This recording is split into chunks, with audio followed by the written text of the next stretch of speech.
Agama atau keyakinan sesungguhnya adalah berlandaskan kepada iman seseorang atau keyakinan itu tidak membutuhkan sebuah pembuktian, karena iman memang tidak membutuhkan pembuktian. Karena itu sebuah keyakinan agama, iman dari agama itu sebenarnya adalah sesuatu yang sifatnya pribadi. Tapi ketika agama itu kemudian membentuk sebuah komunitas menjadi institusi, maka sebenarnya juga itu hanya cocok ya untuk yang namanya komunitas atau agama tertentu. Tapi agama-agama itu punya misi global, punya misi dunia. Nah, kemudian komunitas itu berkembang menjadi lebih luas dan lebih luas. Tapi persoalannya adalah komunitas agama itu beragam. Maka ketika perjumpaan antara agama-agama yang beragam saling memperluas, bahkan kemudian terjadi persaingan marketing agama, mungkin yang sekarang populer demikian, maka di situ terjadi konflik dan benturan-benturan. Pertanyaannya sekarang adalah agama yang sebenarnya landaskan iman, yang sebenarnya bisa diterima, dipercaya itu hanya dalam komunitas tertentu saja, dimaknai ya logis dalam komunitas tertentu saja, itu kemudian juga menjangkau dunia yang lebih luas dan seringkali juga tidak lagi berupa sebuah kesaksian, tetapi sebuah pemaksaan. Artinya adalah bahwa sebuah keyakinan yang harusnya hanya diwartakan, tetapi kemudian dihadirkan klaim-klaim absolut dan kemudian saling serang atau saling memastikan, dan kemudian bukannya memastikan, memaksakan. Karena dianggap jawaban tunggal sebuah hidup itu adalah klaim-klaim absolut dari agama tertentu. Ketika agama-agama itu kemudian menjadi klaim-klaim tunggal, maka dia tidak menerima klaim yang lain. Nah, disitulah benturan agama terjadi.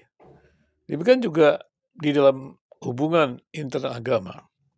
Klaim-klaim absolut dari denominasi tertentu itu yang membuat mereka tidak bisa toleran, tidak bisa mendengar yang lain. Sehingga sampai saat ini masih ada orang yang selalu melecehkan yang lain atau menyingkirkan yang lain, yang mengatakan merayakan Natal 25 Desember sesat, kemudian yang merayakan Natal 25 Desember menjelaskan kembali. Padahal kan itu sudah berlangsung cukup lama. Kemudian juga ketika di medsos yang berbicara itu adalah bukan orang-orang yang punya kemampuan sejarah, punya kemampuan penelitian. Jadi mereka hanya sekadar bicara di dalam dunia medsos, apalagi pembicaranya sangat singkat, tidak bisa membuat sebuah laporan penelitian. Bahkan mereka memang tidak perlu meneliti karena memang mereka tidak berkeinginan untuk tahu, tapi sekadar hanya berbicara. Inilah yang terjadi karena informasi-informasi dunia medsos yang singkat-singkat ini kemudian juga menjadi persoalan. Jadi orang tidak mau tahu mana yang benar. Yang dimunculkan adalah persepsi-persepsi dan kemudian dicarilah data-data sesingkat-singkatnya untuk bisa meneguhkan persepsi tersebut. Padahal itu bukanlah temuan kebenaran. Nah, ketika itu juga terjadi dalam dunia agama, maka disinilah kemudian terjadi saling serang, saling melecehkan, saling menistakan, saling membidatkan seperti itu. Dan ini sebenarnya menurut saya sesuatu yang tidak patut ya untuk bisa hadir di ruang agama. Maka kemudian menjadi pertanyaan, kalau agama di ruang publik Indonesia ini terus saja berseteru ya, dan mereka saling serang, kemudian juga menggunakan kebijakan lagi penistaan agama gitu. Artinya kebijakan publik penistaan agama tidak bermanfaat ya, karena agama-agama itu tidak peduli. Padahal sebuah kesepakatan harusnya kan di dalam publik itu mereka tidak bisa saling menghinakan, tidak bisa. Tetapi persaingan-persaingan politik di agama ini, politik agama ini terjadi. Karena agama ini bisa dijadikan instrumen apa saja, instrumen politik, instrumen ekonomi gitu. Itu bisa terjadi. Maka kalau dia kemudian berada di ruang publik ya, kemudian digunakan instrumen-instrumen yang lain, ini kan menurut saya sangat berbahaya sekali.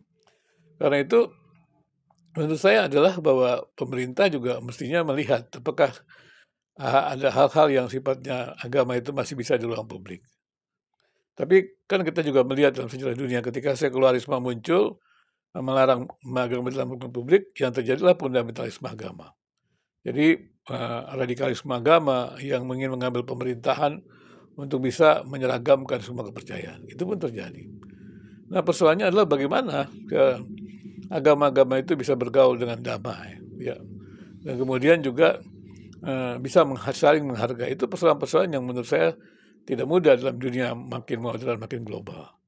Jadi dunia medsos ini harusnya bisa menjadi ruang di mana agama-agama itu bisa saling belajar dan kemudian makin saling mengenal dan juga membuat ruang publik itu menjadi sehat. Kalau ruang publik medsos itu sehat, maka ruang publik nyata kita yang di dalam dunia perjumpaan langsung itu akan lebih baik.